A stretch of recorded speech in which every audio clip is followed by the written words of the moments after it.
qui vous concerne. Si vous êtes sur le littoral atlantique, en particulier dans le sud-ouest, alerte rouge aux baïnes. La surveillance des plages est renforcée en Nouvelle-Aquitaine. On en parle avec notre invité Guillaume Conilly. Bonjour.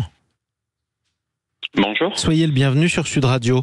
Vous êtes responsable de la surveillance des lieux de baignade dans le Médoc Atlantique. Alors ça concerne les plages de Lacanau, Carcan et Ourtin, c'est ça ? Exactement ça. Alors, alerte rouge aux baïnes en ce moment. D'abord, je voudrais qu'on refasse un petit peu de définition. On en parle régulièrement, c'est un terme que nos éditeurs connaissent. Malgré tout, c'est quoi une baïne ? Une baïne, c'est une petite cuvette naturelle qui se forme dans les plages sableuses, comme chez nous, et qui, à certains horaires de la marée, ont cette particularité d'évacuer de l'eau sur un fort courant vers le large. Ce qui peut paraître visuellement très calme et très limpide, mais qui en fait a souvent cette notion de danger qui est accordée avec ce phénomène du fait que les baigneurs sont pris dans un courant qui les amène vers le large. Ils sont comme aspirés vers le large en quelque sorte. C'est profond ou pas ? C'est plus profond que sur un banc de sable, effectivement. C'est un endroit où les vagues ne déferlent pas, donc c'est pour ça que ça paraît assez calme, parce que c'est plus profond et parce qu'il y a ce courant qui ramène de l'eau vers le large. Voilà. D'accord. Comment est-ce que je vois que j'approche d'une baïne ? Comment je fais la différence entre une espèce de flaque ou alors un tout petit bras de mer et une baïne quand je suis sur la plage ? À quoi ça ressemble ?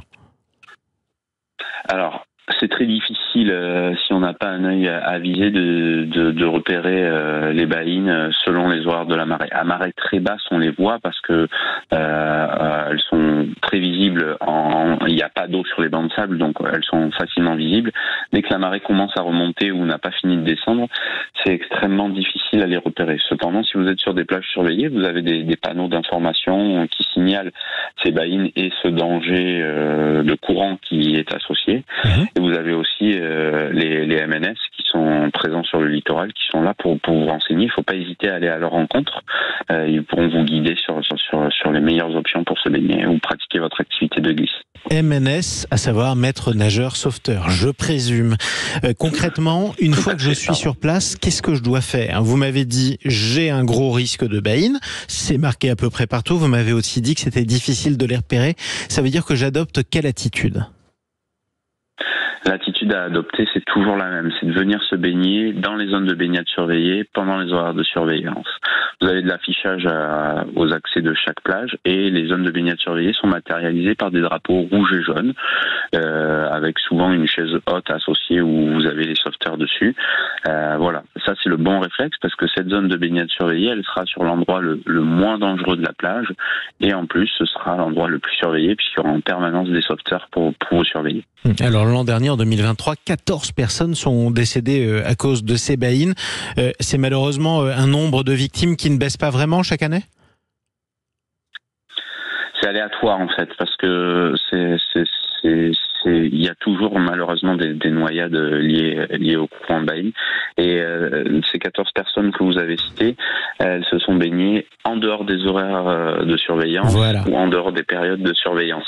Donc voilà, s'il y a un conseil de prudence, comme vous le disiez en amorce de cet entretien, c'est vraiment de venir se baigner dans les zones de baignade surveillées. Dans les zones de baignade surveillées, c'est quoi les horaires ?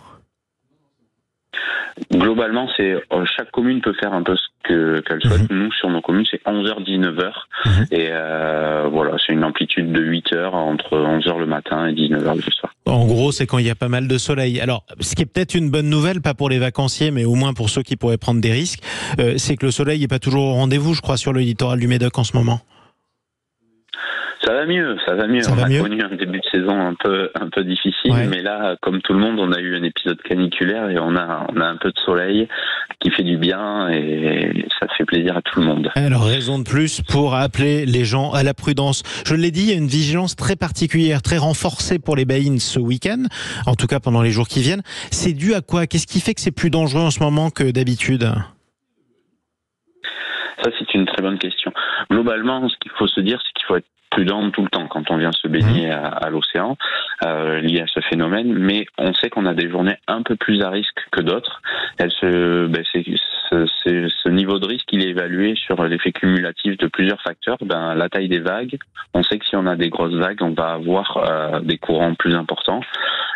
Et après des données, comme vous l'avez dit, plus sociales, c'est-à-dire que s'il fait beau, les gens vont venir à la plage. Ouais. Et si on a des courants importants sur des journées où il fait très beau, on sait qu'on augmente le risque puisqu'on augmente une population face à un danger. Donc voilà, c'est sur ces journées-là où on sait à 2-3 jours près quelle va être la taille des vagues, comment vont être les horaires de marée.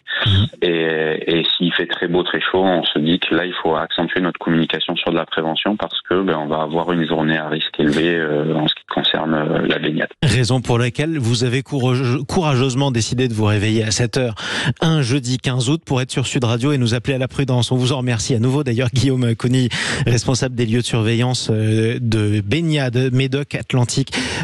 Comment vous renforcez votre dispositif très concrètement? Si la vigilance est importante, vous communiquez davantage ou alors vous êtes plus nombreux sur le front? Alors, on communique davantage, effectivement. Il y a une forte communication au niveau de la préfecture, des médias, comme pour vous, sur les sites des communes. Et effectivement, les effectifs sont renforcés sur les week-ends ou sur les jours fériés, comme aujourd'hui. Vous avez plus de présence que sur de l'avant ou sur de la pré-saison.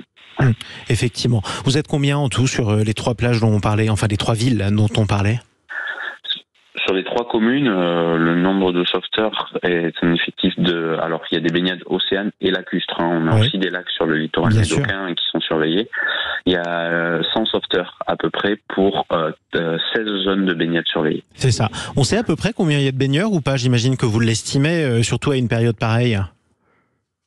Ouais, mais c'est très difficile à avoir un comptage assez fin, mais on peut avoir à peu près 10 000 personnes, 15 000 personnes sur la plage. Ce qui nous donne une fourchette de 100 sauveteurs pour 10 à 15 000 personnes sur la plage quand même. Faut quand même être prêt à retourner à l'eau. Et ce sera ma dernière question, en dehors des baïnes, quels sont les accidents les plus fréquents, les fautes d'inattention qui peuvent mal tourner? Les courants de baïne, c'est le cœur de l'activité de sauvetage des sauveteurs. Mais après, il y a d'autres petits accidents liés aux activités de glisse nautique. On a plusieurs sports qui se développent sur lesquels il faut ne pas hésiter à se faire accompagner. Je pense au surf, à tout ce qui est sport de voile.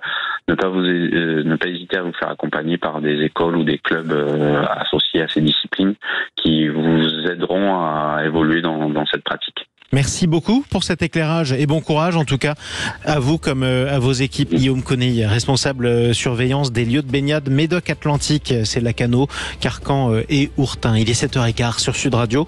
On va se retrouver dans quelques instants. Notez bien ces conseils de prudence, c'est quand même très important.